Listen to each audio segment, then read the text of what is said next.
You think back to your programming as a child, you're told that the Earth is tiny and the space is massive. That makes you feel insignificant. But if you are the centre of the Earth, in the centre of the universe, hey, we're pretty special.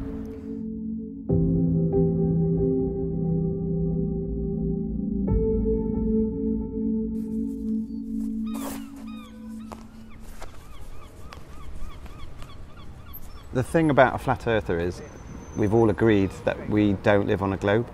We believe in a geocentric model, a flat stationary plane, and what they've been told about a globe heliocentric model doesn't work. I was like just looking at the horizon going, oh God, they're right, they're right. Some believe in a dome above and some believe the plane goes on infinitely. But all flat earthers agree that there's no curvature, that water finds its level, and that we've been lied to. This is Apollo Saturn Launch Control. We passed the 6-minute mark in our countdown for Apollo 11. NASA, I'm afraid, are very fraudulent in this. They essentially set it up in 1956 to militarise space and just close it off to a general inquiry. They could then control the narrative and bring us our pictures from space. And I've seen many, many examples of the ISS footage clearly faked, lots of things going on which are wrong, harnesses, green screens, VR. You know, those that present for NASA are clearly spokespeople and actors. I mean, look at Brian Cox, look at Neil deGrasse Tyson, look at Bill Nye. These guys aren't scientists. They're just compelling speakers. They're good, articulate speakers who are a good sales guys for the NASA model. Because we're unhappy about the lies. We're angry about the lies. And we want the world's deception to be uncovered. That's fair enough. Fantastic. See you later. It was about a month from the moment I found it to the moment I was able to tell the next living person, yeah, the Earth is flat. It was a weird position. I couldn't really talk to anyone. I didn't want anyone to think that I'd lost my marbles or I'd smoked myself beyond belief.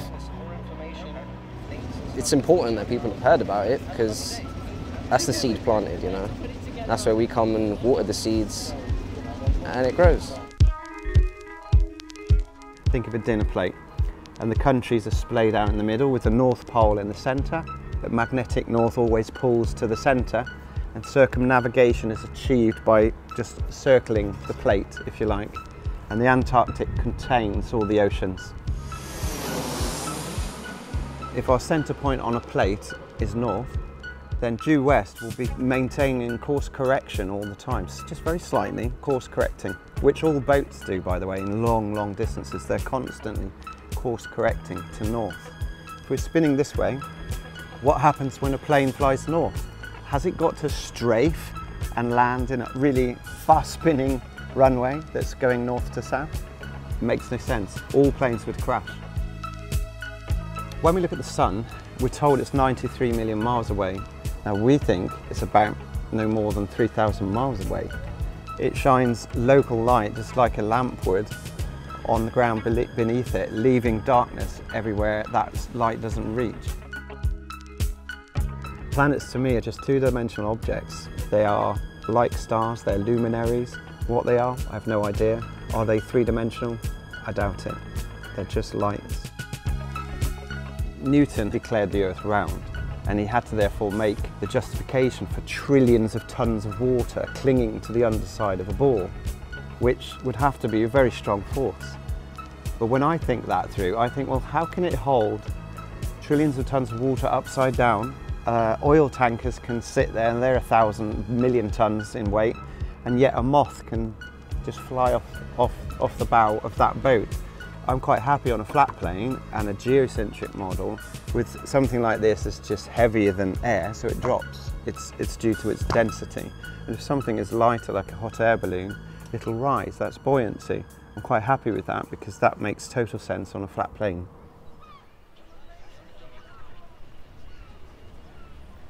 As a flat earther, I think you change your perspective on a lot of things. Who you are, where you live, what the physics of this place is, and As much as I love Flat Earth and I love the people and I love the movement and I love what it means, because there's a very deep impact on everyone who gets to this place, I'd still be willing to put it down if I found there was such a large contradiction and a problem with it that it no longer made sense. Yeah, I could put it down.